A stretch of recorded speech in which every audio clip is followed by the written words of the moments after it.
मैं भारत को भारतीयता की मान्यता के आधार पर फिर से खड़ा करना चाहता हूं, उस काम में लगा हूं। इतना मुझे भागवत जी के 5 सूत्र अब तक मैंने आपसे कहना है। अब इन 5 सूत्रों पर कोई भी सवाल हो तो आप पूछ सकते हैं।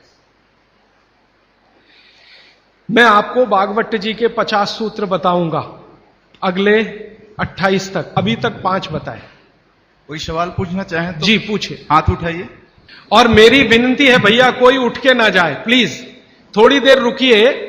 ये सवाल हो सकता है आपके भी काम के हों, जरूरी नहीं है कि जिन्होंने पूछा उन्हीं के काम के, हो सकता है आपके भी काम के हो। थोड़ी देर सब रुकिए प्लीज।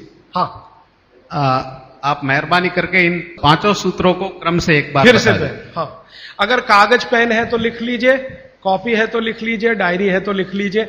और मैंने आपसे कल भी कहा था, आज फिर कह रहा हूं कि नहीं लिख पाए तो भी चिंता मत करिए। ये सब सूत्रों की पुस्तकें भरपूर मात्रा में आ गई हैं।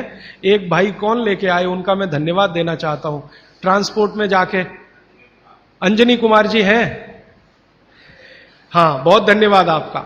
ये अंजनी भाई, हमने कई पुस्तकें ट्रांसपोर्ट से भेजी थी, वो आ गई हैं, यहां पीछे हैं भरपूर मात्रा में। ये सब सूत्र उनमें विस्तार से है, मैं तो शॉर्ट में बता रहा हूं, आप वो भी ले जा सकते हैं। बाहर आज स्टॉल पर भरपूर पुस्तकें। हाँ, 5 सूत्र फिर से बताता हूं। सबसे पहला सूत्र जो मैंने कल कहा था कि भोजन को बनाते और पकाते समय सूर्य का प्रकाश और पवन का स्पर्श ना मिले तो वो भोजन नहीं करना। अब सूर्य के प्रकाश और पवन के स्पर्श का लंबा विश्लेषण मैंने कर दिया था कि आप प्रेशर कुकर का खाना नहीं खाना, माइक्रोवेव का खाना नहीं खाना, रेफ्रिजरेटर का खाना नहीं खाना। ये दूसरा जो सूत्र था भागवत जी का कि खाना पकने के 48 मिनट के अंदर खाना पकने के 48 मिनट के अंदर खा लेना, बचना नहीं चाहिए। दूसरा सूत्र वो मैंने विस्तार से समझा। तीसरा सूत्र था कि खाना बनाने का जो सामान है, जैसे गेहूं का आटा, चने का आटा, दाल का आटा, या तो बाजरी, मक्की वगैरह वगैरह, तो गेहूं 15 दिन क्या माने गेहूं का आटा 15 दिन पुराना तक खा सकते हैं। और ये जो मोटे अनाज कहे जाते हैं, ज्वारी है, बाजरी है, मक्की है, ये 7 दिन पुराने से ज्यादा ना हो। मतलब यह है कि घर में 15 दिन से पुराना आटा नहीं रखना, सीधा सा सूत्र है। हर 15 दिन पे नया आटा आता रहना चाहिए। उतना ही आटा पिसवाइए ना जितना जरूरत है। आप चक्की लाते हैं तो बहुत अच्छा, नहीं लाते तो भी चक्की पर जो आटा पिसवा कर ला रहे हैं वो 15 दिन से ज्यादा पुराना ना, ऐसा आप अपने घर में नियम बनाएं। तो ये तीसरा सूत्र है। चौथा सूत्र है भागवत जी का जो मैंने आपको समझाया कि आप अपने शरीर श्रम को 60 साल की उम्र तक कम मत करिए।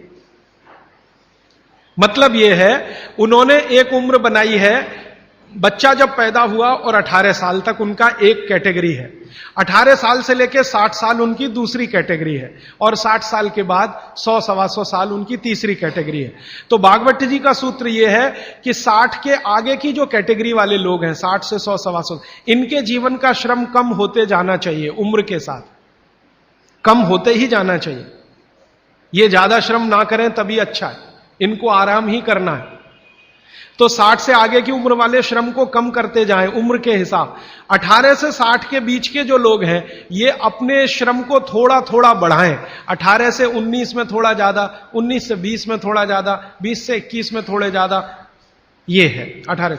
और 18 से और 1 साल वाले, माने जिनका जन्म हुआ है, और 18 साल वाले, इनके लिए उन्होंने कहा है कि इनकी उम्र जो है ज्यादा श्रम करने की वहां है जो इनको खेलने के रूप में है। आप वो माने कि श्रम है, जैसे बच्चा खेल रहा है, ये उसका श्रम है, तो आप उनको ज्यादा खेलने दीजिए। मतलब यह है कि 18 साल से कम उम्र के बच्चों को खेल कूद ज्यादा करने दीजिए, वो उनका श्रम है। 18 से 60 की उम्र में ऐसा श्रम जिससे उत्पादन भी होता हो। चक्की चलाई तो आटा बन गया, सिलबट्टा चलाया तो चटनी बन गई, माने उत्पादन कुछ ना कुछ हो। तो उत्पादक श्रम 18 से 60 के बीच में कम मत करिए, 60 के बाद इसको कम करते जाइए, और 18 से 1 साल के बीच के बच्चों को उत्पादक श्रम मत कराइए। यह है। और आखिरी सूत्र, माने आज के हिसाब से आखिरी सूत्र, कि आप अपने जीवन में तासीर का ध्यान रखिए, आबो हवा का ध्यान रखिए, वातावरण का ध्यान रखिए जहां आप रह रहे हैं। माने भौगोलिक परिस्थिति, एक शब्द में मैं अगर कहूं तो ज्योग्राफिकल कंडीशंस। तो आपकी जो आबो हवा है इसका ध्यान रखिए। इसका ध्यान कैसे रखना, मैंने आपसे उदाहरण के रूप में कहा था कि भारत गर्म देश है और कनाडा ठंडा देश है। गर्म देश के लोगों में हमेशा वात की प्रबलता रहती है, शरीर का दोष है, अब उसको क्या करेंगे, वात की प्रबलता रहे ही, पित्त और कफ आपका हमेशा कम रहेगा। इसलिए भारत के लोगों को वात के रोग सबसे ज्यादा है। भागवत जी कहते हैं कि भारत के लोगों को लगभग 70 से 75% रोग वात के हैं, 12 से 13% रोग पित्त के हैं और 10% रोग कफ के हैं। कफ के रोग हमारे यहां सबसे कम है, पित्त के थोड़े ज्यादा, वात के सबसे ज्यादा, क्योंकि हम गर्म जगह रहते हैं। तो आप ध्यान रखिए कि गर्म जगह में ऐसे काम मत करिए जिससे वात बढ़े।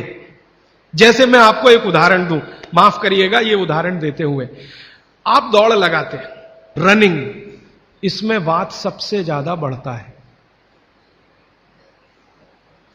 हमारे यहां आजकल एक फैशन आया, मॉर्निंग में दौड़ो, दौड़ना नहीं है, चलना है।